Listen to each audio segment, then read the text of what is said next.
네, 안녕하세요. 9월 11일 월요일 짱목과 말씀 수다의 시간입니다. 오늘 우리에게 주신 하나님의 말씀은 열왕기상 11장 33절에서 43절의 내용의 말씀인데요. 하나님 말씀을 보시겠습니다. 이는 그들이 나를 버리고 시돈 사람의 여신 아스다롯과 모압의 신 그무스와 암몬 자손의 신 밀곰을 경배하며 그의 아버지 다윗이 행한 같지 아니하여 내 길로 행하지 아니하며 나 보기에 정직한 일과 내 법도와 내 율례를 행하지 아니함이니라.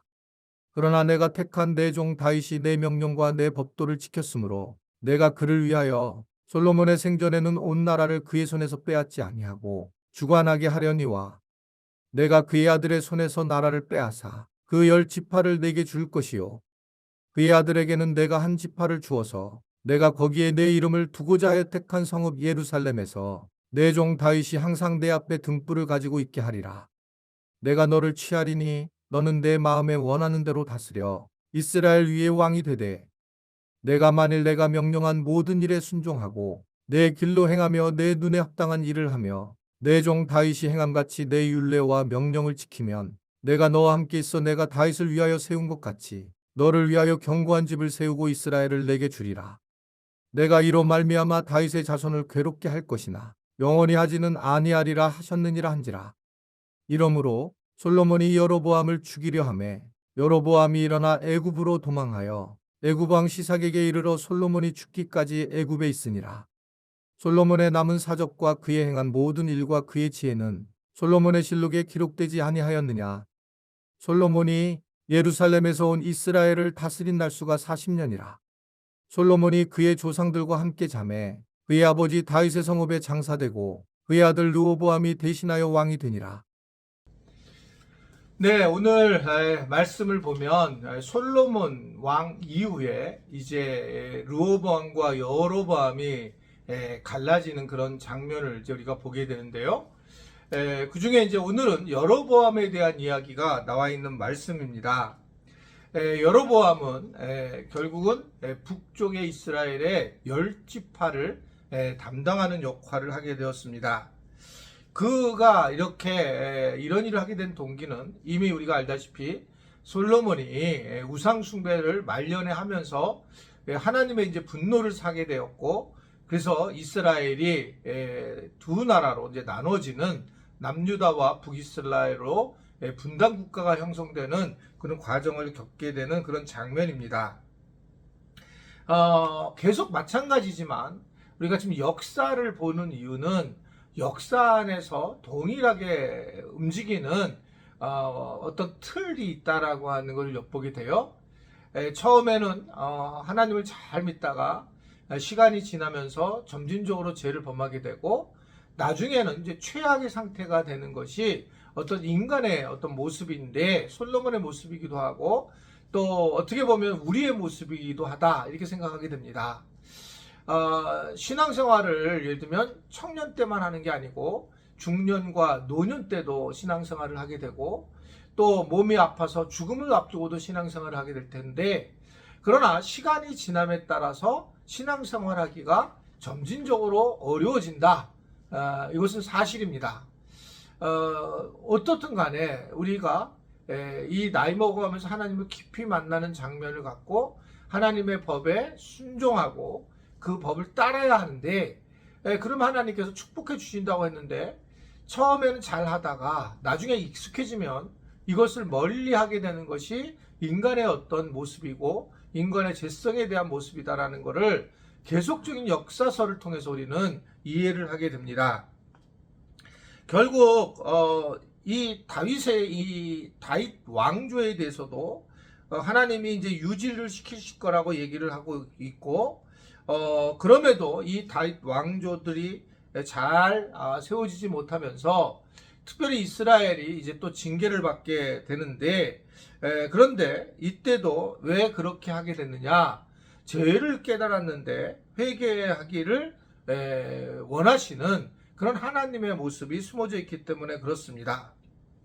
하나님은 우리의 징계를 통해서, 고난을 통해서 하나님이 얼마나 우리를 사랑하시는지를 깨닫게 하려고 하시는데, 이게 우리 쪽에서 바라보면 쉬운 일이 아니고 하나님 쪽에서는 이렇게 고난을 주고 징계를 주어야지만 깨달을 수밖에 없다는 것을 알 수 있는 겁니다. 근데 우리 스스로는 이게 너무 힘드니까 이걸 안 했으면 좋겠지만, 그러나 우리의 본질이 계속적으로 하나님을 떠나려고 하는 그런 모습들이 있기 때문에 우리는 분명하게 이 부분에 대해서 정말 다시 한번 생각하고 기도하고 또 묵상하고 나이가 먹으면 먹을수록 더 믿음에 깊이 들어가려고 하는 노력이 굉장히 필요하다라는 것들을 이야기를 하고 있습니다.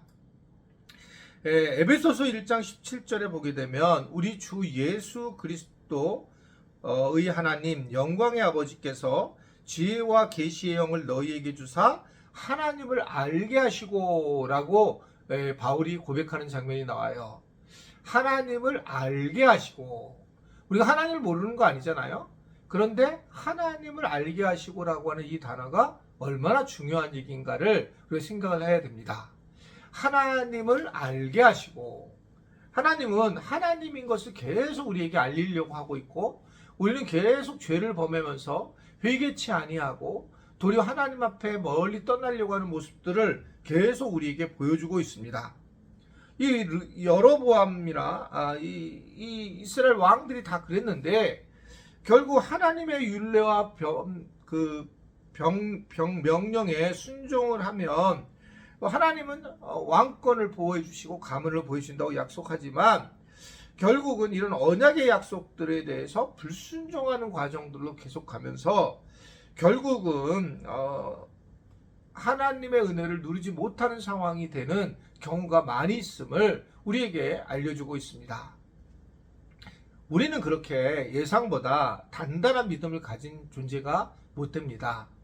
그래서 우리가 이 믿음 생활을 마지막까지 사도 바울처럼 달려갈 길을 마쳤다라고 했을 때는 얼마나 이게 중요한가, 얼마나 감사한 일인가를 생각해 보아야 한다는 거죠. 저는 아직도 이제 목회가 많이 남았지만 이렇게 이제 은퇴하신 목사님들이 은퇴 이후에 편안하게 뭐 다른 것들을 하고 있는 모습을 보면 정말 존경스러운 부분이 많이 있습니다. 아, 정말 잘 달려오셨구나. 그리고 마음을 잘 다스렸구나. 그래서 저렇게 하나님의 나라를 끝마치고 이를 이제 개인적으로 아주 기쁨을 누리는 그런 상황이 된 분들을 보면, 선배님들 보면 되게 부럽고 또 감사한 그런 마음을 가지고 있습니다. 이 얘기는 왜 그러냐면, 실질적으로 우리가 신앙생활을 잘못하면 뒤로 가면 갈수록 믿음을 잃어버리는 경우를 많이 보게 되고, 하나님의 법례와 율례를 갖다 잊어버리는 그러한 모습들이 우리 안에 계속적으로 있다는 것을 역사를 통해서 우리에게 보여주고 있기 때문에 그렇습니다. 우리가 늘 열심을 다하고 늘 최선을 다하고, 신앙생활은 마라톤과 같은 것이기 때문에 우리가 잠깐 일이 힐비할 것이 아니라 깊이 하나님을 우리가 만나고 의지하면서 그 하나님의 뜻을 따라 살아가는 것이 매우 중요하다라는 것을 이 여로보암을 통해서 다시 깨닫게 됩니다. 하나님의 법을 지키려고 하는 것, 이러한 노력이 있어야지만 우리가 하나님의 복을 누리게 된다는 걸 기억하는 우리 지체들이 될 수 있게 되기를 주님의 이름으로 부탁을 드립니다. 하나님 아버지, 오늘도 이제 월요일 하루를 시작합니다. 시작할 때에 하나님을 아는 마음을 늘 갖게 하시고, 우리가 마지막까지 마라톤과 같아 하는 이 신앙을 잘 달릴 수 있도록 하나님 저희들의 마음이 주님을 향하는 그런 복된 마음이 되도록 도와주시기를 원합니다. 여로보암처럼 사람에게 우리가 휩쓸리는 것이 아니라 하나님을 붙잡을 수 있는 우리 모두가 되도록 도와주옵소서. 예수님의 이름으로 기도드리옵나이다. 아멘.